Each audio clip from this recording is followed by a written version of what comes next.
Father Shoyu, cut off every line from him. If he has no approach, he has no wings. Fly! Eye to the middle? Why?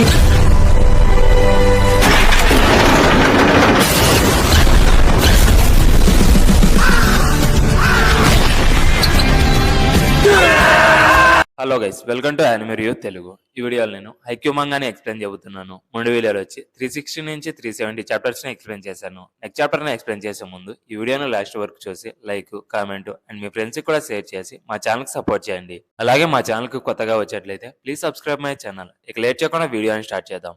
Next chapter వచ్చి 371. Beach volleyball games లో ఒక person అన్ని matches ని ఓడిపోయి next matches కి తన sponsors ని loss అయిపోతూ ఉంటాడు. అప్పుడే తన గర్ల్ ఫ్రెండ్ అది తెలుసుకొని స్పాన్సర్స్ గురించి అలాగే ప్రైజ్ మనీ వినకపోతే హౌస్ రెంట్ ఎలా పే చేస్తావని అంటే దానికి అతను ఏం వరి అవ్వాల్సిన పని లేదు, అంతా బాగానే ఉందని చెప్తే నువ్వు ఎప్పుడు ఇలానే చెప్తావు. బట్ నీకు తెలుసా అతను ఫ్రీ టైంలో ఎవరితోనైనా పార్ట్నర్ అవుతాడంట. అతని పేరు నింజా షోయో. నువ్వు వెళ్ళి అతన్ని అడగొచ్చు కదా అని అంటుంది. నెక్స్ట్ షోయో బీచ్ లో గేమ్ ని ఆడి తన పార్ట్నర్ కి బై చెప్పి వెళ్ళడానికి రెడీగా ఉంటాడు. అప్పుడే అతను, నువ్వేనా నింజా షోయో, నాతో పార్ట్నర్ అవుతావా? ఇక్కడ బీచ్ వాలీబాల్ వచ్చి పాయింట్స్ మీద బేస్ చేసుకుని ఉంటుంది. నెక్స్ట్ టోర్నమెంట్ సర్క్యూట్ వచ్చి అక్టోబర్ లో స్టార్ట్ అవుతుంది. నువ్వు మ్యాచ్ ని విన్ అవ్వకపోతే ఈ టోర్నమెంట్ లో రిజిస్టర్ కావడానికి నీకు క్వాలిఫై అయ్యే పాయింట్స్ ఉండవు. నెక్స్ట్ హైయర్ టోర్నమెంట్ సర్క్యూట్ వచ్చి జనవరిలో స్టార్ట్ అవుతుందని చెప్తాడు. ఇక్కడ తన పేరు వచ్చి హైటర్ సనాటా.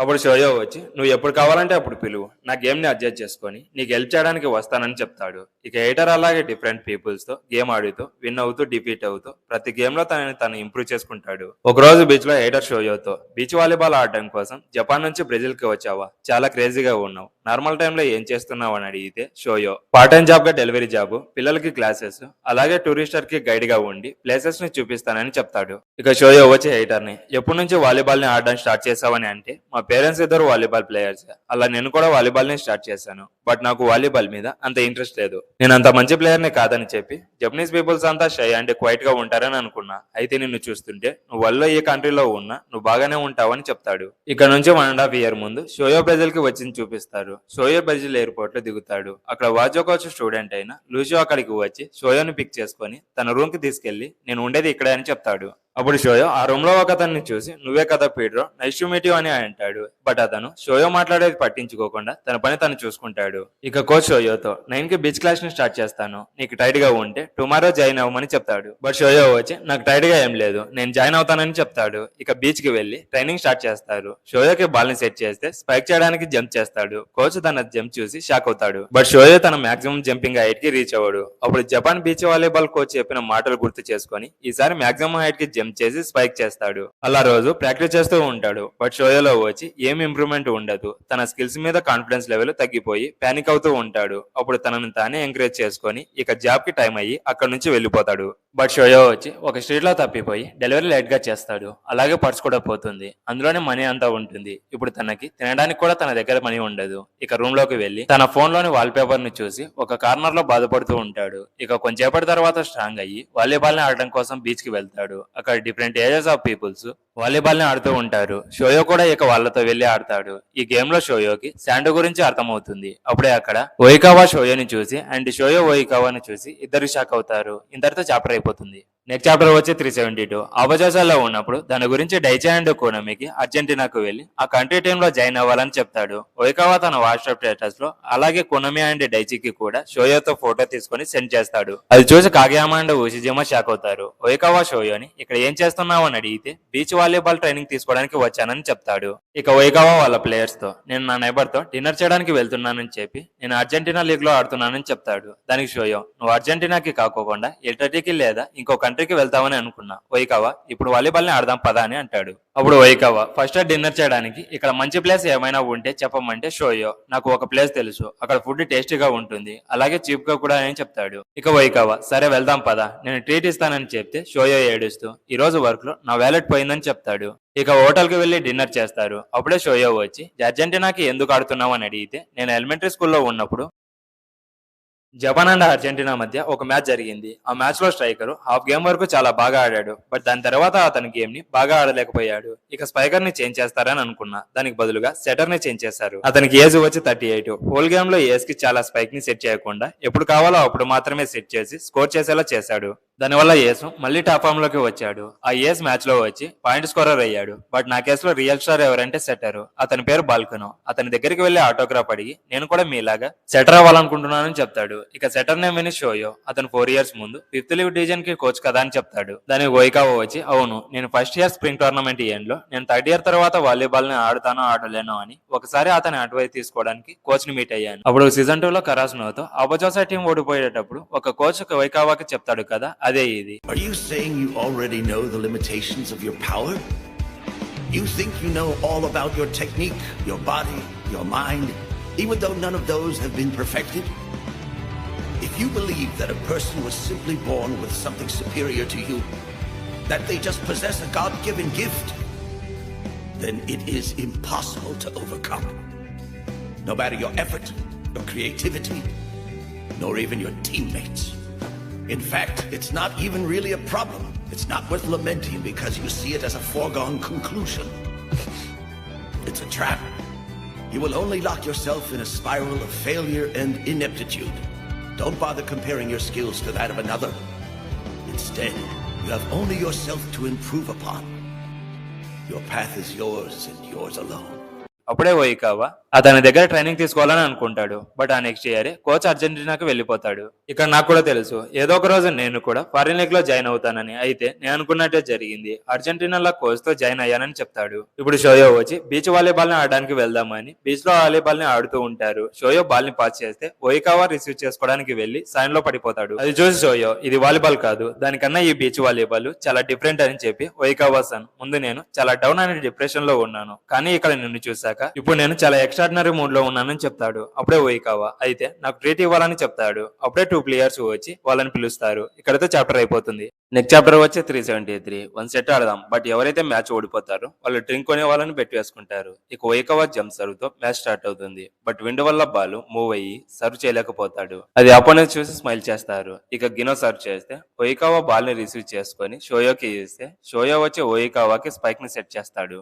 ఓయికావా స్పైక్ చేస్తాడు, బట్ అది కోర్ట్ అవుట్ సైడ్ లో పడుతుంది. అప్పుడు ఓయికావా షోయోతో beach volleyball overhand passes మీద స్ట్రిక్ట్ రూల్స్ ఉన్నాయి. ఎప్పుడైతే ప్లేయర్ ఒకేసారి 2 times బాల్ ని టచ్ చేయడము అలాగే బాల్ ని స్పిన్ చేస్తే వాళ్ళు అవుట్ అని ఇస్తారని చెప్తాడు. ఇక నెక్స్ట్ ఓయికావా వచ్చి షోయోకి స్పైక్ ని సెట్ చేస్తాడు, బట్ అది నెట్ కి క్లోజ్ లో వెళ్తుంది. ఆ బాల్ ని స్పైక్ చేస్తే ఆ ఓపోనెంట్స్ ఆ బాల్ ని స్టాప్ చేస్తారు. నెక్స్ట్ గబ్రల్ సర్వ్ చేస్తే షోయో రిసీవ్ చేసుకోలేకపోతాడు. మళ్ళీ సర్వ్ చేస్తే ఇద్దరు రిసీవ్ చేసుకోలేకపోతారు. దాంతో షోయో అండ్ ఓయికావా మ్యాచ్ ఓడిపోతారు. ఇక చెప్పినట్టే డ్రింక్ ని కొనిస్తారు. అప్పుడు షోయో ఓయికావాతో ఇక్కడ ఎన్ని రోజులు ఉంటామని అడిగితే నేను 1 week ఉంటానని చెప్తే మళ్ళీ బీచ్ వాలీబాల్ గేమ్ ఆడదామని అంటాడు. దానికి ఓయికావా వచ్చి వాళ్ళతో మ్యాచ్ ను ఓడిపోయినందుకు ఇలాంటి ఫీలింగ్ ని ఫీల్ అయ్యి చాలా రోజులైంది. అయినా వాళ్ళు మళ్ళీ నీతో బీచ్ వాలీబాల్ ఆడడం కోసం టోర్నమెంట్ లో ఆడతారని నీకు భయం లేదా అని అంటే అందుకే నేను జూనియర్ ఇండోర్ టీమ్ లో జాయిన్ అయ్యానని చెప్తే ఓయికావా నువ్వు చాలా టైం ని స్పెండ్ చేసి స్కిల్ ని బిల్డప్ చేసుకున్నావు. మళ్ళీ ఇక్కడికి వచ్చి ఫస్ట్ నుంచి నేర్చుకుంటున్నావు. ఇది నీకు కష్టంగా లేదా అని అడిగితే హానెస్ట్ గా చెప్పాలంటే ఫస్ట్ నుంచి డెవలప్ కావడానికి నాకేం ప్రాబ్లం లేదు, ఇది చాలా ఫన్ గా ఉందని చెప్తాడు. ఇక షోయో రూమ్ కి వెళ్తాడు. అక్కడ పీటరో మంగాని చదువుతూ ఉంటాడు. అది చూసి తన దగ్గర ఉన్న 1 page మంగాని తీసుకెళ్లి నా ఫేవరెట్ క్యారెక్టర్ వచ్చి జోరో, మరి నీకని అడిగితే తను డిసైడ్ చేసుకోలేకపోతాడు. లాస్ట్ కి లూఫీ పేరు చెప్తాడు. షోయో అతన్ని చూసి కెన్మా లాగా ఉన్నాడని అనుకుంటాడు. అలాగే నరూటో and my hero academy anime వచ్చి పోర్చుగీస్ లో ఉంది, అది కూడా చూసానని చెప్తాడు. ఇక అక్కడి నుంచి వాళ్ళిద్దరు ఫ్రెండ్స్ అయిపోతారు. నెక్స్ట్ షోయో అండ్ ఓయికావా వచ్చి మళ్ళీ వాళ్ళతో ఛాలెంజ్ చేస్తారు. ఇక కోర్ట్ లో వచ్చి 2 sides ఉంటాయి, good and bad side. Wind bad side నుంచి గుడ్ సైడ్ కి వెళ్తుంది. గుడ్ సైడ్ అంటే పైన ఉండే కోర్టు, బ్యాడ్ సైడ్ అంటే కింద ఉండే కోర్టు. ఫస్ట్ గబ్రల్ సర్వ్ చేస్తే షోయో ఆ సర్ ని రిసీవ్ చేసుకుంటాడు. అది చూసి చాలా ఎక్సైట్ అవుతాడు. నెక్స్ట్ ఓయికావా వచ్చి షోయోకి బాల్ ని సెట్ చేస్తే స్పైక్ చేసి స్కోర్ చేస్తాడు. ఇక్కడ ఓయికావా సెట్ ని హిట్ చేయడం చాలా ఈజీగా ఉందని కామెంట్ చేస్తాడు. అలాగే ఇక్కడ షోయో రిసీవ్ ని చూసి వల్లో నువ్వు ఎక్కడ ఉన్నా ఎంతమంది టీమ్మేట్స్ ఉన్నా షోయో మాత్రం చేంజ్ అవ్వడని తన మనసులో అనుకొని జంప్ సర్వ్ చేస్తాడు.